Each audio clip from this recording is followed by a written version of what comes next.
Olá, nós estamos em mais uma entrevista do portal Panorama Audiovisual, desta vez durante as comemorações dos 35 anos do SBT.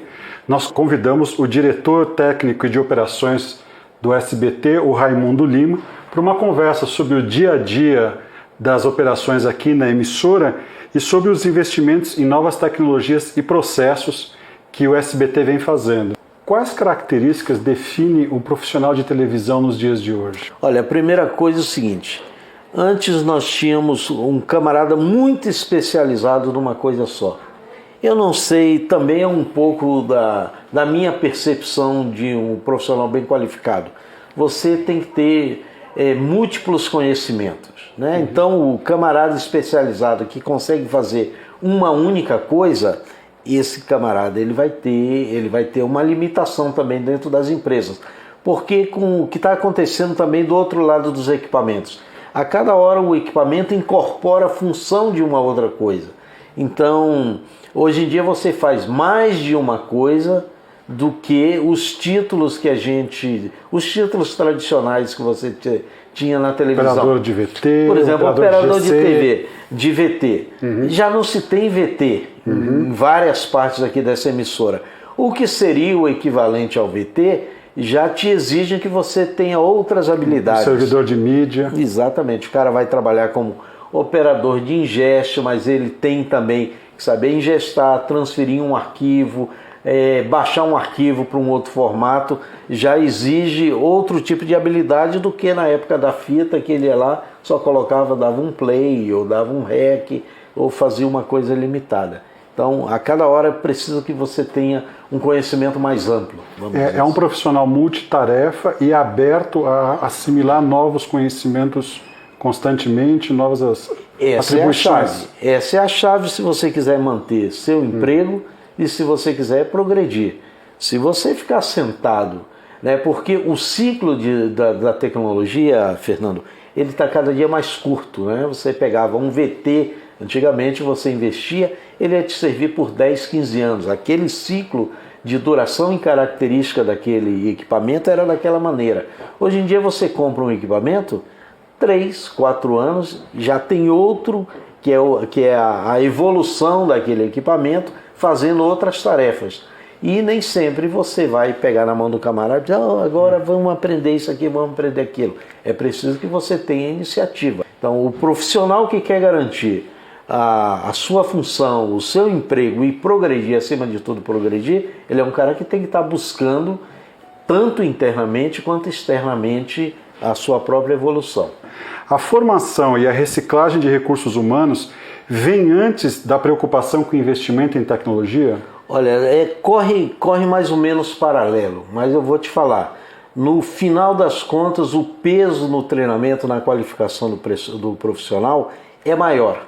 Até porque você pode ter equipamentos de ponta, se eles não forem operados com competência, você está jogando o teu dinheiro, o teu investimento por água abaixo. Se você não tem pessoas qualificadas para explorar os equipamentos nas suas potencialidades. Por isso, a seleção e o treinamento desses profissionais acabam sendo um fator determinante para a gente. E quais foram as inovações que nos últimos anos tiveram maior impacto na área de jornalismo e de produção? O que alterou tanto o processo de criação, de produção? Olha, principalmente na área de jornalismo, o modelo de contribuição, produção e contribuição. A gente tinha basicamente fazendo jornalismo, câmeras broadcast. Você vinha desde o Matic, da época do filme, depois o Matic, depois as Betacams. Você precisava de equipamentos broadcast ou você não fazia televisão. Hoje em dia você tem câmera doméstica não broadcast com uma definição muito próximo às câmeras broadcast, principalmente as câmeras de externas. De externo você vê modelos compactos. A tecnologia ela democratizou o acesso e a produção do jornalismo. E no jornalismo o público se acostumou também, o telespectador se acostumou a abrir exceções para a qualidade. Assista um telejornal de qualquer emissora hoje em dia e me diga se você vê de ponta a ponta que não tem uma imagem de câmera de segurança ou de um celular ou de um outro tipo de captação que não seja broadcast. Não tem. Então isso já está incorporado no dia a dia. Essa democracia da captação, ela provocou a cadeia como um todo. Então, se você pode captar de maneira mais fácil, mais pessoas passaram a captar, né? Para quem conhece os câmeras amadores que vendem material, eles não têm vínculo com emissora nenhuma, mas estão na rua trabalhando. Ó, captei um material legal, posso vender isso para uma emissora ou outra. É uma prática disseminada com todas as emissoras de televisão. Fora isso, o próprio telespectador, ele concorre contigo. O cara está pegando o metrô, aconteceu um acidente, alguma coisa, ele pega o celular, registra, publica numa rede social ou liga direto, publica num endereço que a gente tem, todas as emissoras mantêm endereços abertos ao público de contribuição, isso chega rapidamente aqui. E internamente isso obrigou a produção de notícias ser mais ágil, você ter que trabalhar com qualquer tipo de formato, o editor de texto ser mais ágil, porque se você não for dessa forma, você vai ser atropelado não pelo teu concorrente de outra emissora, pelo próprio telespectador.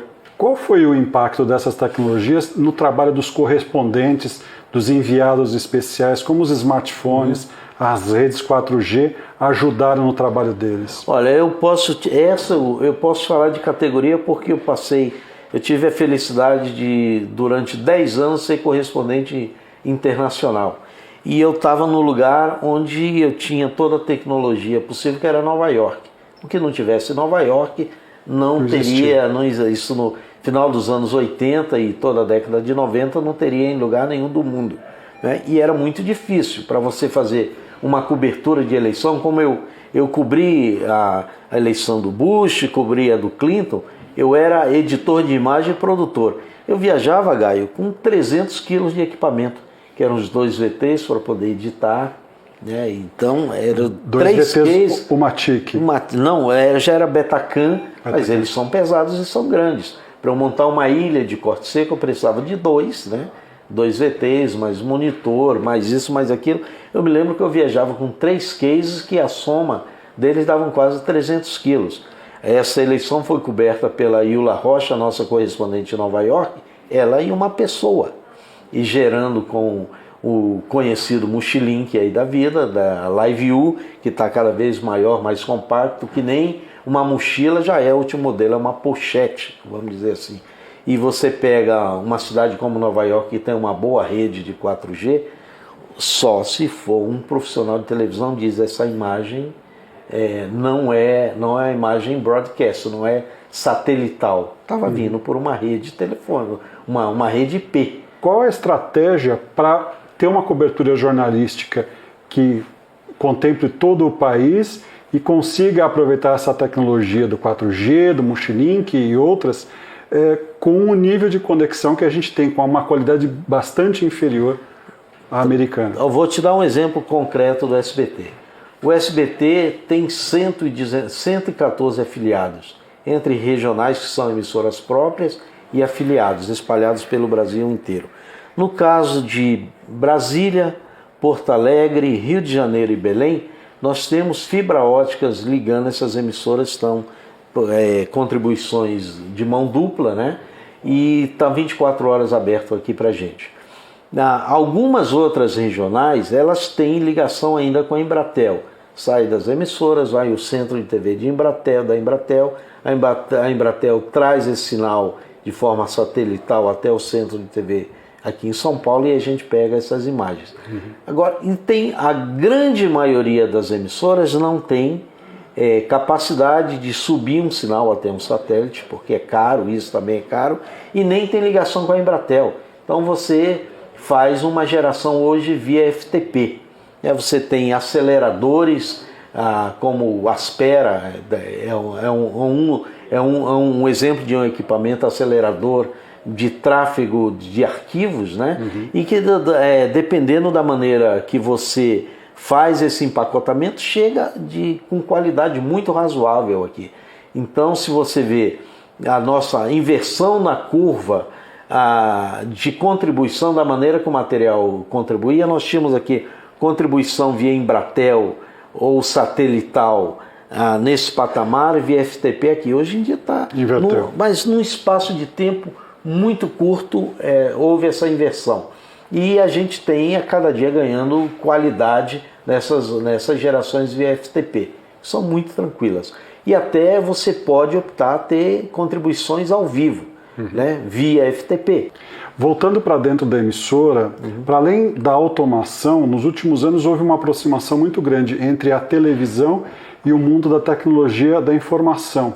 Como é que o SBT encara essa migração de mundos, de tecnologias, de processos, de forma de trabalho, de perfil profissional? Como é que o SBT encara tantas mudanças? Olha só, a gente sempre teve uma expectativa quando virá muito... Internet está entrando na televisão, que na verdade é exatamente isso, o mundo IP chegando aqui. No dia a dia, Fernando, eu te digo, eu não vi esse momento onde aconteceu essa ruptura. Quando você vê, você já está dentro, né?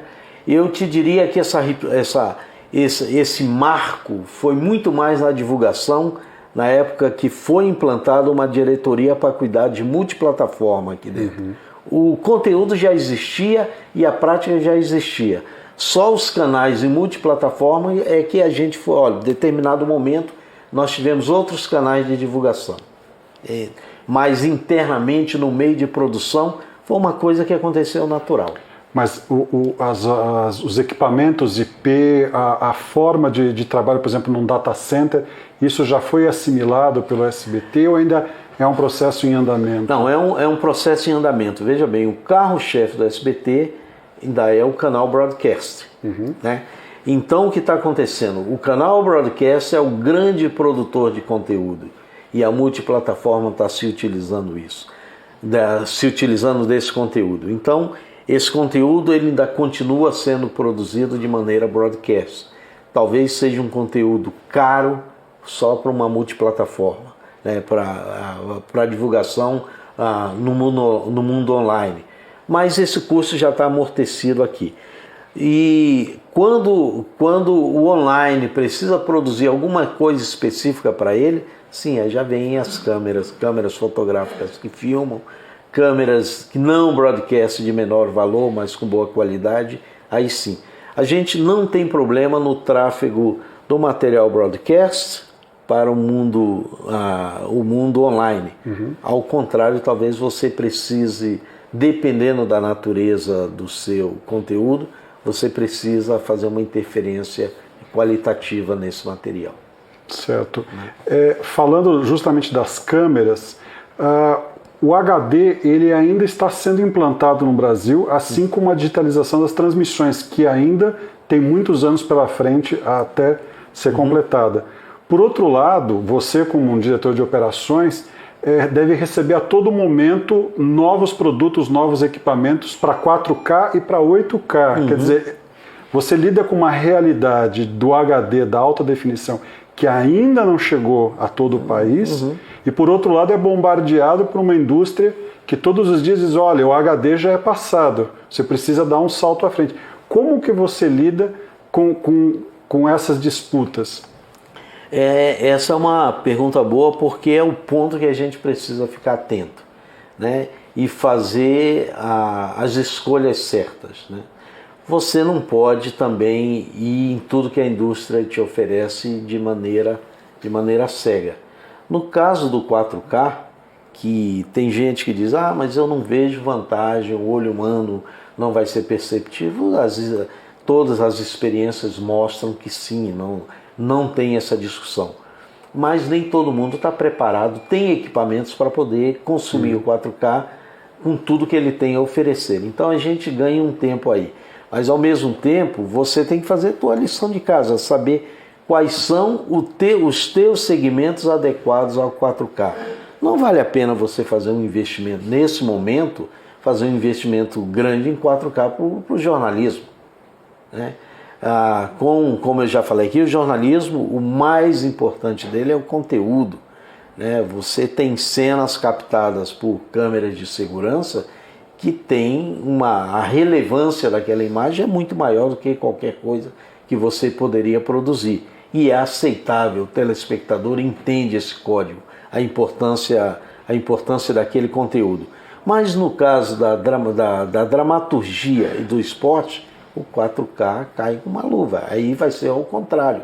Daqui a pouco o telespectador não aceitará uma qualidade em esporte e em dramaturgia inferior a 4K. Então, apesar, vamos dizer, em tempo, a nossa dramaturgia, nós não temos esporte no momento aqui no SBT, mas a nossa dramaturgia ela goza do mais alto padrão que a gente pode produzir em HD. E não tem tanto tempo assim. Vamos dizer que o HD esteja presente na dramaturgia do SBT há 5, 6 anos. Mas já existe, vamos dizer, a nossa preocupação já está no nosso calcanhar e a gente já conduz testes em 4K. Mesmo que você de imediato não vá exibir em 4K. A exibição em sinal aberto, terrestre aberto, que é o nosso caso, não está resolvida, as compressões de transmissão. Mas isso nada impede de você ir montando o seu acervo, e até porque no aspecto de vendas internacionais, como no caso da Europa e nos Estados Unidos, muita gente que compra já quer nesse padrão. E é uma maneira de você preservar o seu acervo também. Insistindo na questão do relacionamento da emissora com a indústria, com os fabricantes de equipamento, quais são os critérios que vocês estabelecem para analisar o que surge de novo antes de comprar um equipamento ou de implantar uma nova tecnologia? Aí você tem que ser muito criterioso e ter uma boa visão de futuro. Quer dizer, tentar ter uma visão de futuro. Porque a renovação tecnológica é tão rápida e violenta que o presente é o futuro, e ninguém consegue ter uma visão muito longa. Então, por exemplo, os investimentos em equipamentos broadcast são todos grandes. Não tem nenhum projeto na minha área que não seja na casa de 1 milhão. Então, até qualquer reunião o cara já fala assim, quantos milhões? Porque os equipamentos broadcast eles sempre demandam volumes vultuosos de investimento. Então, você tem que perceber, se aquilo é uma onda, vou te dar um exemplo aqui, é 3D. Uma hora, vai ser 3D em tudo, tem que ter calma. Agora a realidade virtual. Tem que ter calma. O roadmap das empresas. Hoje em dia você vive um momento de fusão muito grande das empresas de fornecimento de equipamentos broadcast. Você faz um investimento, a qualidade do equipamento, o benefício é ótimo. Daqui a pouco uma outra empresa incorpora aquela. Ou vai tirar aquilo de linha, ou vai transformar aquilo numa outra coisa. Outro cuidado que a gente toma grande é com equipamentos que não tenham a capacidade de se comunicar com outros equipamentos. Tecnologias exclusivas que só servem para aquele equipamento. Esse não tem vez aqui no SBT, porque senão você se torna refém daquele equipamento, daquele fornecedor. Então, plataformas abertas são importantes para a gente. Plataformas que estejam alinhadas com outros grandes fornecedores, porque não são tantos fornecedores assim. Se você for fazer a conta, tem 20, 30 aí em fornecedores realmente estabelecidos dentro do mundo broadcast. Então tem que ter plataformas abertas com todo mundo e você tem que estar muito atualizado com o andamento do mercado para saber o fôlego daqueles lançamentos ou daquele próprio fornecedor. Bom, Raimundo, nós vamos para a nossa última pergunta. A televisão passou a ser distribuída também pela internet, o que distorceu, alterou um conceito muito tradicional da televisão, que é a grade de programação e um outro que é o intervalo para o comercial. Mas como é que a televisão aproveita essa onda, surfa o live stream, surfa o OTT, o Catch-up TV, né? Como é que ela aproveita todas essas possibilidades, mantendo a relevância e mantendo a lucratividade? Bem, vamos pegar o cenário do mercado brasileiro para a gente responder essa tua pergunta, porque em cada país ou continente você tem realidades diferentes. Quanto mais aderente é a população à tecnologia ou não. Na nossa realidade, basta você pegar o volume de investimentos publicitários na TV aberta, no mundo da internet e aí com as suas variações. Eu, quando comecei a trabalhar em televisão, foi em 1978, 78 ou 79, na TV Tupi, ela já estava indo para o final, e eu me lembro quando eu larguei um trabalho, eu era funcionário público e fui para a televisão. E meu pai me alertando, olha, como é que você larga um emprego seguro para ir para uma coisa que está morrendo, a televisão aberta está acabando. 30 e tantos anos depois, a TV aberta não está acabando, eu vivo de TV aberta nesses 30 e poucos anos aí de trabalho, e ainda vejo vida longa para a TV aberta. O que vai determinar a vida longa da TV aberta?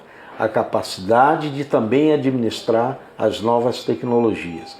O mesmo conteúdo, apesar de você ter a disponibilidade do live stream, né, a mesma programação que você mantém aberto, você mantém no mundo IP, mas o cara que está assistindo no mundo IP, ele não se interessa a ver uma grade linear como a gente tem na TV aberta. Ele quer gozar das possibilidades das grades não lineares. Então, para isso, você pode ter derivados dos programas, você pode ter reprises que não cabem mais na TV aberta, o teu acervo passa a ser um fator determinante por aí. Basta você encontrar a melhor maneira de explorar.